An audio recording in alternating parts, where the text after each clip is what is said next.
Welcome everyone to my first video tutorial. Now, some people ask me how I do my editing, my thumbnails, and my subtitles animations. I decided that after I have reached my 100 subscribers, it was time to share some tips with you. If this is your first time watching this tutorial, please do not skip the basics because you might miss something important for your future projects. Also, make sure to stay until the end because making videos for YouTube is a process and you should not skip stages. By the end of this video, I hope you guys have learned something from me, and now let's jump into it.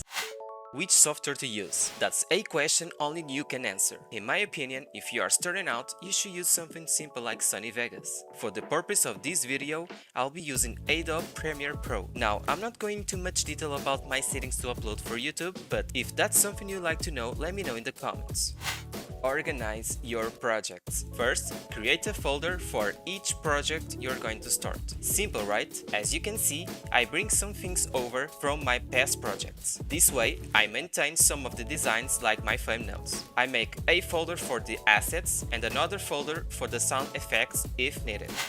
Alright, let's talk about how I make my subtitles. Press the letter T on your keyboard and type something. Go over the effects control panel and make the text align to the center like this.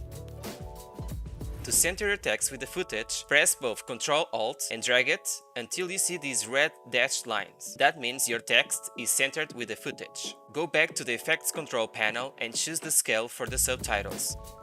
Now, to ensure my text is easy to read, I choose white for the text color and 20 pixels black for the stroke. For the animation, all I do is mess around with the scale. Let me show you. First, you need to click on this stopwatch to enable the keyframes. In the first frame, I set the scale to 100. After, I use the key arrows on my keyboard to move exactly 4 frames in the timeline and set a higher scale for my text. In my case, it's going to be 120, and to finalize that juicy animation, I go 3 frames forward and set the value to 115, and you should get something like this. Previously on Fossil Echo. I've waited for something to happen instead of playing because I didn't check the controls. I'll leave a link in the description for that intro if you guys want to continue watching.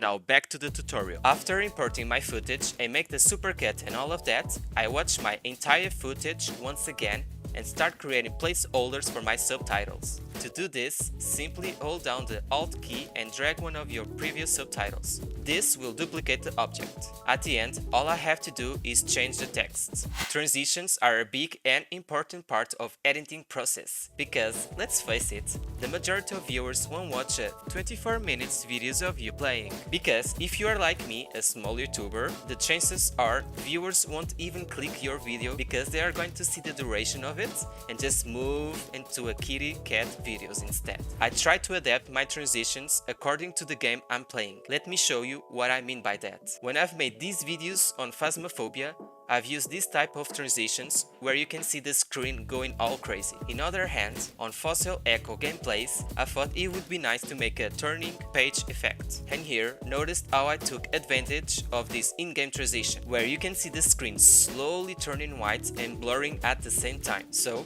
I did just that, and this is what I came up with. They do say the game is short. Challenging, yet short. Wait, what? Now, I'm not going into much detail how I make my transitions, but then again, if that's something you wanna see, please let me know in the comments. Let's say you have your video all set up to go, but now you need to create something to catch your viewers' attention. Thumbnails. I am not going to show you everything I do in terms of thumbnails, I just want to show you a bit of my mental process. I know there's a trend out there, people making very basic thumbnails, but because I'm an adult, I choose not to go that way and lose a bit more time on Photoshop until I create something I like. The very first thing I do is search for the font. If I cannot find it, I just download something similar and make it look like it's the same. Take this example, it's not the game's font, but I'm very satisfied with what I came up with. Now shove that in-game screenshot into your thumbnail. That's right. No, you idiot. You gotta give some love to your creations. Instead, I do something like this, and this, and this, and then voila, your very own perfect thumbnail. If you want me to show you more specifically how I do things, because there's a lot to talk about when editing videos for YouTube, or make a more in-depth tutorial in some specific topic, please let me know down below in the comments, and I hope you have learned something from this video, and I'll see you in the next one.